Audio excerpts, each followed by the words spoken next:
থেকে হাঙ্গেরি, বাংলা গানের ফুলঝুরি, সেদ্ধ স্যালাড ছেড়ে ওরা খাবে শুধু চচ্চড়ি, খাবে শুধু চচ্চড়ি, খাবে শুধু চচ্চড়ি। মস্কো থেকে হাঙ্গেরি, বাংলা গানের ফুলঝুরি, সেদ্ধ স্যালাড ছেড়ে ওরা খাবে শুধু চচ্চড়ি। ঝাল লঙ্কা দিয়ে যেন রান্না করো না, ঝাল লঙ্কা দিয়ে যেন রান্না করো না।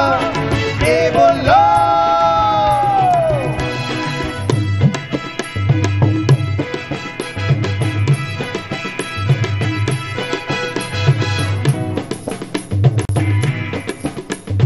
কে বললো?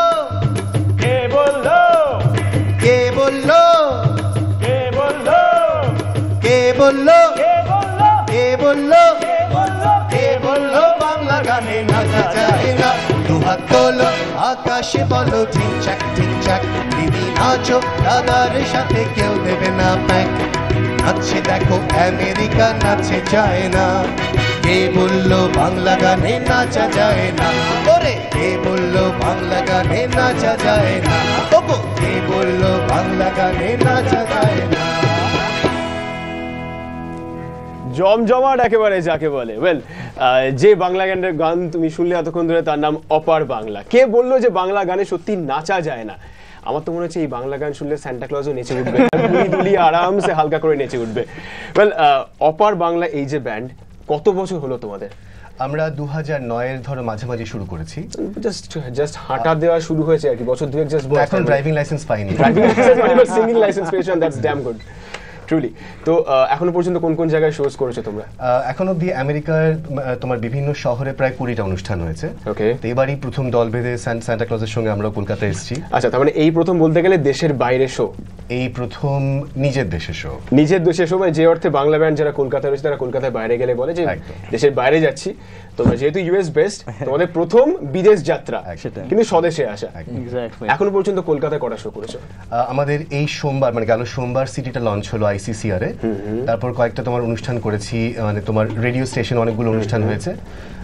এই সোমবার আমরা তোমার কৌশিকের একদম গ্রামের ওখানে যাচ্ছি, জাহাজায়। আচ্ছা, তারপর দীঘাতে একটা অনুষ্ঠান রয়েছে মঙ্গলবার, ফিরে এসে কলকাতায় আবার কয়েকটা অনুষ্ঠান রয়েছে। একটা ইন্টারেস্টিং ঘটনা ঘটেছে। আমি জানি এটুকু কথা যে এতক্ষণ যে গানটা হচ্ছিল, কে বললো বাংলা গানে নাচা যায় না, টেলিফোন হাতে নিয়ে মনে হচ্ছে একজন কেউ রীতিমতো হইচই করছে, ছটফট করছে কথা বলার জন্য যে ইয়েস নাচা যায়। ফোন কল রয়েছে, খালি জাস্ট জানতে হবে কে রয়েছে। হ্যালো, কে বলছো? হ্যালো হ্যালো, ওয়ালাইকুম আসসালাম। বাংলাদেশ থেকে বলছি। আরে আচ্ছা, বাংলাদেশি কেমন আছো? শুভেচ্ছা, যিশুর জন্মদিনের শুভেচ্ছা, আরো শুভেচ্ছা আমার এই প্রিয় অনুষ্ঠানে। আপনারা যে কি একটা চমৎকার গান গাইলেন, ধন্যবাদ ধন্যবাদ। যায় না এটা আপনাদের গানটা শুনে আমি নিজেই নাচছিলাম। তো আমাদের এই ময়মনসিং হইল বাংলাদেশের পীঠস্থান। আমরা গানের পীঠস্থান ময়মনসিং, এই উপমহাদেশের ময়মনসিংবাসীর পক্ষ থেকে আপনাদের শুভেচ্ছা। এবং তারা টিভির কাছে আমরা চিরকৃতজ্ঞ। আমরা তারা টিভির ফ্যান।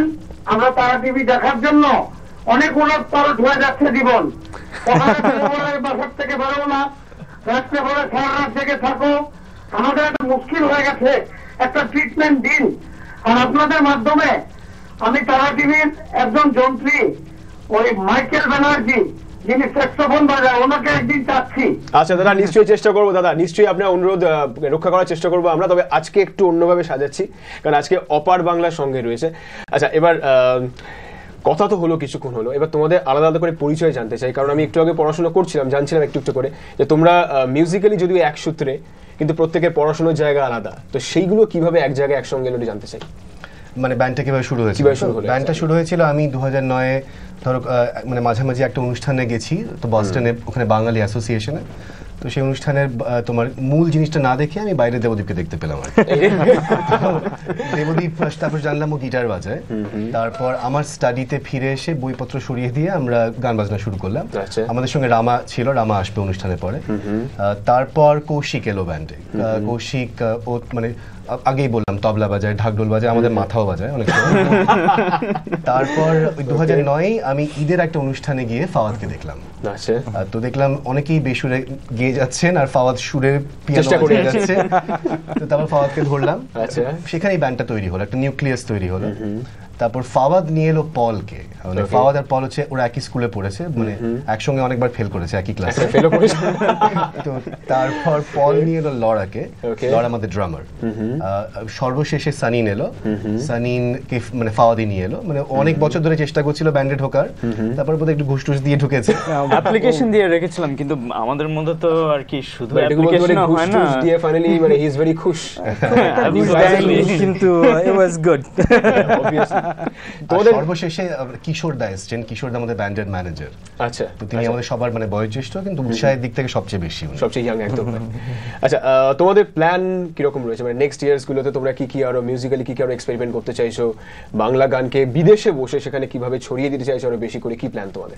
ছোট্ট করে বলি, তোমার মানে বাংলা গান অ্যাটলিস্ট আমেরিকাতে তোমার সেকেন্ড জেনারেশনের কাছে একদম নন এক্সিস্টেন্ট।